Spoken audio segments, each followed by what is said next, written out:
Hello students. Today we will discuss a new topic of this chapter, change in profit sharing ratio. If you have not subscribed the channel until now, subscribe it and press the bell icon for notification of new videos.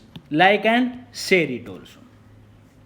These are our social media handles where you can follow us on YouTube channel, Instagram page and Facebook page for getting latest notification and update of new videos.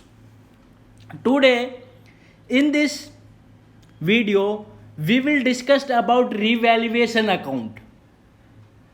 What do you mean by revaluation account? जो revaluation account है क्या होता है, क्यों बनाया जाता है, कब बनाया जाता है, क्या कारण है कि जब हमें revaluation account बनाना पड़ता है. क्लियर है बात भाई. रीवैल्यूएशन अकाउंट हमें बनाना कंपलसरी है कब, जब assets and liabilities of the firm. पर रीवैल्यूएशन अकाउंट कब बनाना कंपलसरी है? When change in profit sharing ratio amongst the existing of partner. जब पार्टनर्स के बीच में रेशो चेंज होता है तब हमें ये पता करना है कि आज के टाइम में करंटली हमारे एसेट्स की वैल्यू कितनी है और जो हमारी लायबिलिटीज है उनकी वैल्यू कितनी है. उनकी वैल्यूज को correctly certain amount of values of assets and liabilities, उनकी करेक्ट वैल्यू प्रेजेंट टाइम में उनकी वैल्यू एसेट्स एंड लायबिलिटीज की कितनी है करंट टाइम पीरियड में, कब, जिस टाइम पीरियड पे हम क्या change in profit sharing ratio, partners अपना प्रॉफिट शेयरिंग रेशो क्या कर रहे हैं, चेंज कर रहे हैं. उसकी वैल्यू किसकी, एसेट्स और लायबिलिटीज की वैल्यू पता करने के लिए हम क्या बनाते हैं, रीवैल्यूएशन अकाउंट. क्लियर है बात. Revaluation of assets and liabilities में be given in two different way.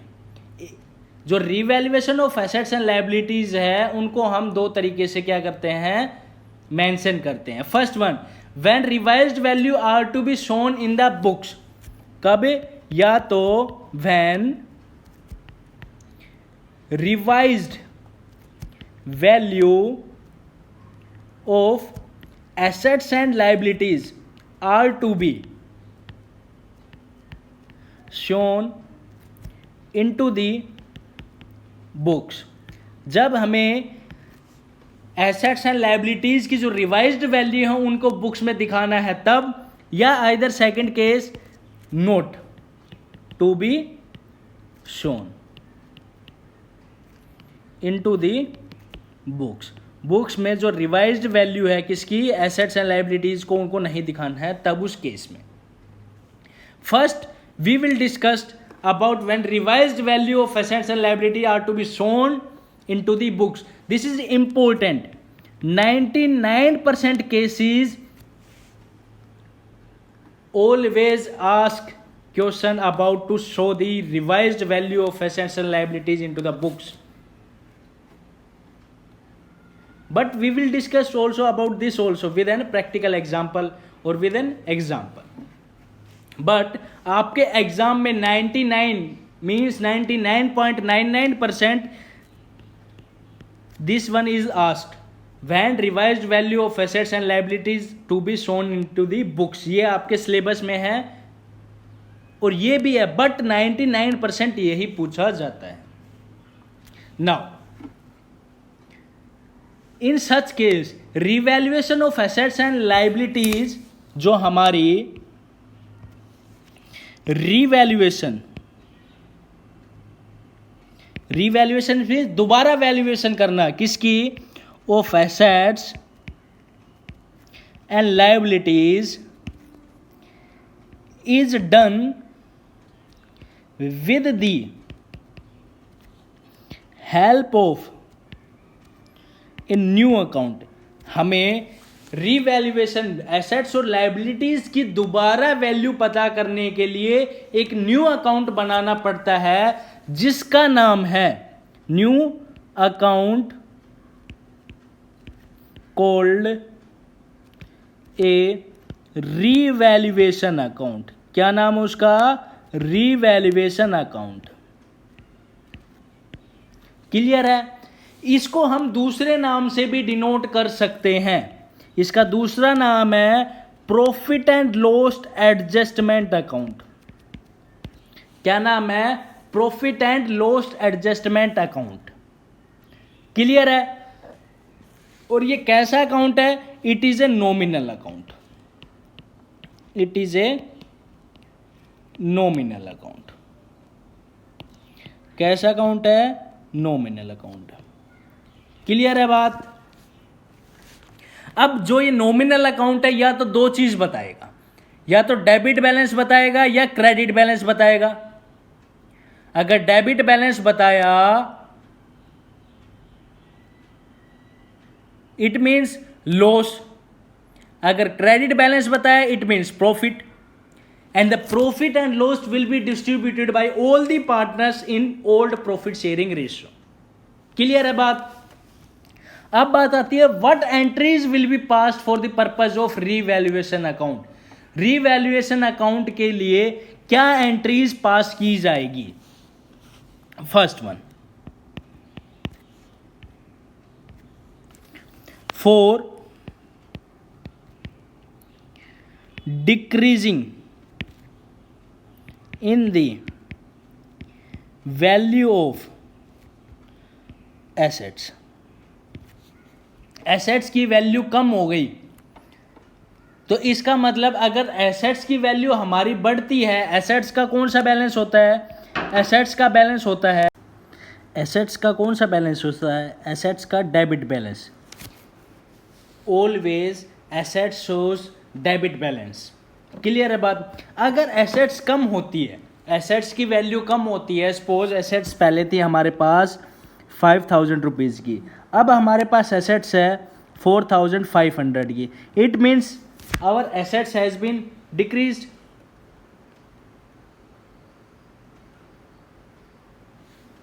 Has been decrease how much? 500 rupees. इसका मतलब कि अगर एसेट्स बढ़ती तो इसका मतलब कि और डेबिट होती, अगर एसेट्स कम होती तो इट मीन्स क्रेडिट। इसका मतलब एसेट्स बढ़ी है तो इसका मतलब डेबिट बैलेंस है, अगर एसेट्स कम होगी तो क्या होगा? क्रेडिट होगी। तो क्या entry will be passed in decreasing in the value of assets? Revaluation account debit to assets account. Clear है बात?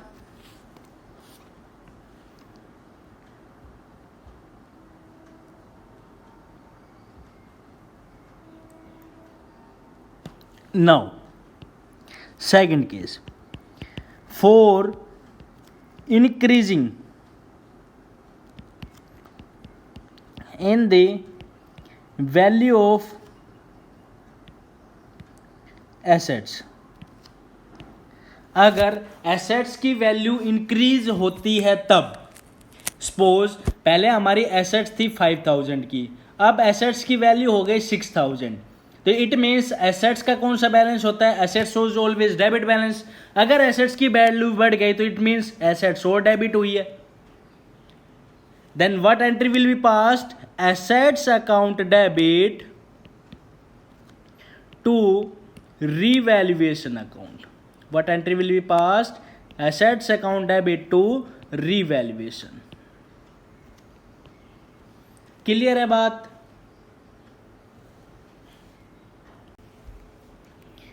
Clear है बात? अब second case, if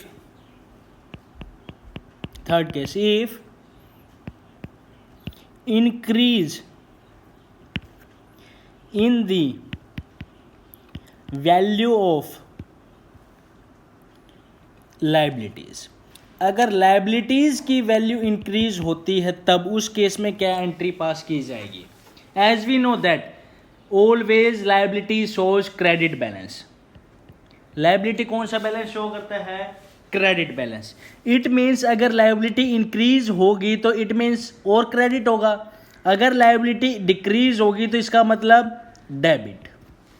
क्लियर है बात? अब increase in the value of liability, अगर वैल्यू इंक्रीज हुई है तो it means liability will be more credited. Then what entry will be passed? revaluation account debit to liabilities account. Clear है बात? Next one, fourth case, if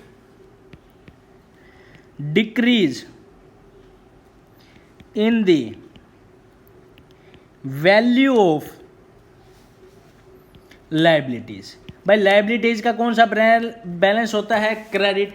अगर value decrease हो गई तो it means it will be debited. भैया अगर बढ़ती है तो क्या करते हैं हम? क्रेडिट. अगर कम होगी तो क्या होगा? Debit. Then what entry will be passed? Entry will be passed liabilities account debit to revaluation account. How much? जितनी भी कम हुई है उतनी. क्लियर है बात? अब हमें पता है, as we know that after preparing revaluation account, revaluation account में एडजस्टमेंट करने के बाद अब if there is excess of credit side, अगर क्रेडिट साइड एक्सेस है इट मीन्स प्रॉफिट, और अगर डेबिट साइड एक्सेस है इट मीन्स लॉस. जो भी प्रॉफिट एंड लॉस होगा वो डिवाइड कर दिया जाएगा किसके बीच में? पार्टनर्स के बीच में. किस रेशो में? ओल्ड रेशो में. Then what entry will be passed? Let us start. When revaluation account shows profit. Profit shows करता है तो क्या एंट्री बनेगी? Revaluation account debit to partners capital. किस रेशो में? ओल्ड रेशो में. जो भी पार्टनर्स है उनके बीच में क्या कर दिया जाएगा? डिस्ट्रीब्यूट कर दिया जाएगा. किस रेशो में? ओल्ड रेशो में. नाउ सेकंड केस, अगर ये तो क्या था? प्रॉफिट. अगर यही लॉस, अगर लॉस होगा then in case this will be distributed, this loss will be borne by all the partners in old ratio. Then what entry will be passed? Partners capital account debit to revaluation account. Clear है बात? This entry will be pass in when revaluation account shows the loss. Then what is the format या performa to prepare revaluation account? How it is prepared? Now we will discuss the format of revaluation account, how revaluation account is prepared. It is same as like profit and loss account, and its another name is profit and loss adjustment account. Clear है बात?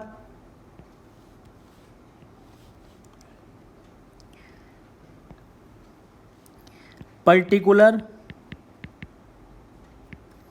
Amount, particular amount, debit credit. Heading revaluation account, revaluation account. Clear है बात? Now on the debit side, if there is decrease in value of assets then it will be recorded to decrease in value of assets, and another one to increase in value of liability, to unrecorded liability. जो liability record नहीं किया अब record करेंगे तो it means liability will be increase. On the credit side by increase in value of assets, by decrease in value of liabilities. और अगर कोई भी एसेट्स अनरिकॉर्डेड है, बाई अनरिकॉर्डेड एसेट्स, क्लियर है बात। उसके बाद हम दोनों साइड क्या करेंगे, we will equal both the side. Suppose credit side is more than debit side, क्या क्रेडिट साइड ज्यादा है, ये वाली साइड ज्यादा है इसके कंपेयर में, then it will be the profit to profit on revaluation. और कहाँ ट्रांसफर किया जाएगा, transferred to partners capital account in old profit sharing ratio. और कैसे आया है, it will become from balancing figure से। क्लियर है बात भाई, सही बात है ना। नाउ अगर सपोज अगर डेबिट साइड ज्यादा है compare to credit side, then it will be loss by loss on revaluation transferred to partners capital account in old profit sharing ratio. और कैसे आया है, बैलेंसिंग फिगर से। क्लियर है बात। This is the way format for preparing revaluation account. We will discuss practical example questions in next video. Clear है बात। Suppose देखो एसेट्स हमारा इंक्रीज हुई है, डिक्रीज हुई है, तो क्या एंट्री बनाई है, revaluation account debit to assets. तो इसका मतलब रीवैल्यूएशन अकाउंट हमारा डेबिट हुआ है किसके कारण, एसेट्स के कारण। तो हमने रीवैल्यूएशन का अकाउंट क्या कर दिया, डेबिट कर दिया, किसके कारण, एसेट्स के कारण। क्लियर है। If you like the video please like it, share it and subscribe the channel for more videos. Thank you and have a nice day. Hello students, today we will discuss a new topic of this chapter, change in profit sharing ratio. If you have not subscribed the channel until now, subscribe it and press the bell icon for notification of new videos. Like and share it also. These are our social media handles where you can follow us on YouTube channel, Instagram page and Facebook page for getting latest notification and update of new videos. Today in this video we will discuss about revaluation account. What do you mean by revaluation account? जो revaluation account है क्या होता है, क्यों बनाया जाता है, कब बनाया जाता है, क्या कारण है कि जब हमें revaluation account बनाना पड़ता है। क्लियर है बात भाई। रीवैल्यूएशन अकाउंट हमें बनाना कंपलसरी है कब, जब assets and liabilities of the firm.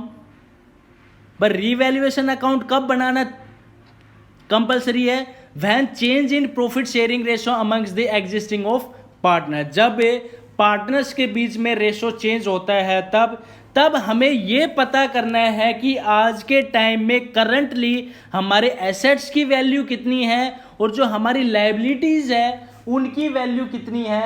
उनकी वैल्यूज को correctly certain amount of values of assets and liabilities, उनकी करेक्ट वैल्यू प्रेजेंट टाइम में उनकी वैल्यू एसेट्स एंड लायबिलिटीज की कितनी है करंट टाइम पीरियड में, कब, जिस टाइम पीरियड पे हम क्या change in profit sharing ratio, partners अपना प्रॉफिट शेयरिंग रेशो क्या कर रहे हैं, चेंज कर रहे हैं, उसकी वैल्यू किसकी, एसेट्स और लायबिलिटीज की वैल्यू पता करने के लिए हम क्या बनाते हैं, रीवैल्यूएशन अकाउंट।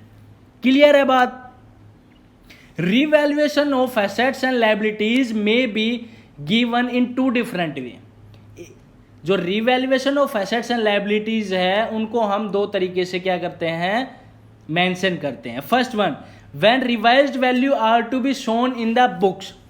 कब, या तो when revised value of assets and liabilities are to be shown into the books. जब हमें एसेट्स एंड लायबिलिटीज की जो रिवाइज्ड वैल्यू है उनको बुक्स में दिखाना है तब, या either second case note to be shown into the books. Books में जो रिवाइज्ड वैल्यू है किसकी, एसेट्स एंड लाइबिलिटीज को, उनको नहीं दिखाना है तब उस केस में। First we will discuss about when revised value of assets and liability are to be shown into the books. This is important. 99% cases always ask question about to show the revised value of assets and liabilities into the books. But we will discuss also about this also with an practical example or with an example. But आपके exam में 99 means 99.99% this one is asked when revised value of assets and liabilities to be shown into the books. ये आपके syllabus में है और ये भी है, बट 99% यही पूछा जाता है। Now in such case revaluation of assets and liabilities, जो हमारी रिवैल्यूएशन भी दोबारा वैल्यूएशन करना किसकी, of assets and liabilities is done with the help of a new account. हमें रीवैल्यूएशन एसेट्स और लायबिलिटीज की दोबारा वैल्यू पता करने के लिए एक न्यू अकाउंट बनाना पड़ता है जिसका नाम है न्यू अकाउंट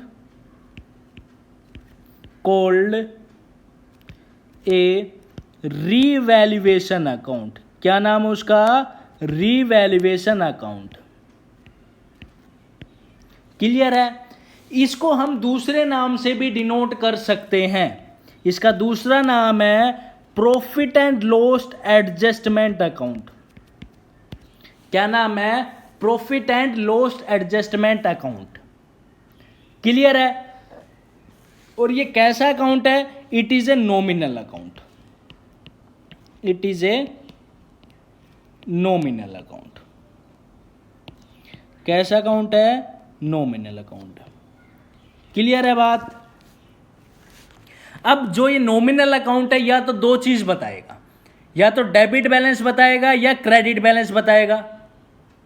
अगर डेबिट बैलेंस बताया इट मींस लॉस, अगर क्रेडिट बैलेंस बताया it means profit, and the profit and loss will be distributed by all the partners in old profit sharing ratio. Clear है बात? अब बात आती है what entries will be passed for the purpose of revaluation account. Revaluation account के लिए क्या entries pass की जाएगी। First one, for decreasing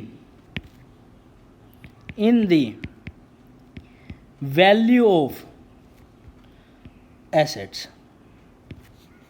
assets की वैल्यू कम हो गई तो इसका मतलब अगर एसेट्स की वैल्यू हमारी बढ़ती है, एसेट्स का कौन सा बैलेंस होता है, एसेट्स का बैलेंस होता है, एसेट्स का कौन सा बैलेंस होता है, एसेट्स का debit balance.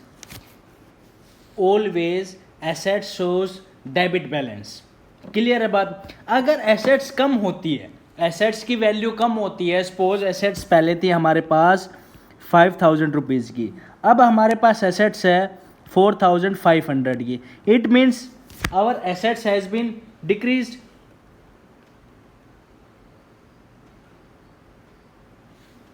Has been decrease how much, 500 rupees. इसका मतलब कि अगर एसेट्स बढ़ती तो इसका मतलब कि और डेबिट होती, अगर एसेट्स कम होती तो इट मीन्स क्रेडिट। इसका मतलब एसेट्स बढ़ी है तो इसका मतलब डेबिट बैलेंस है, अगर एसेट्स कम होगी तो क्या होगा, क्रेडिट होगी। तो क्या entry will be passed in decreasing in the value of assets, revaluation account debit to assets account. Clear है बात?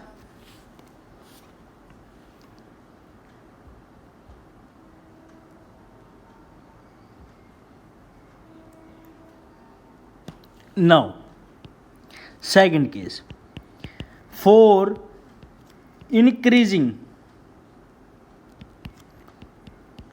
in the value of assets,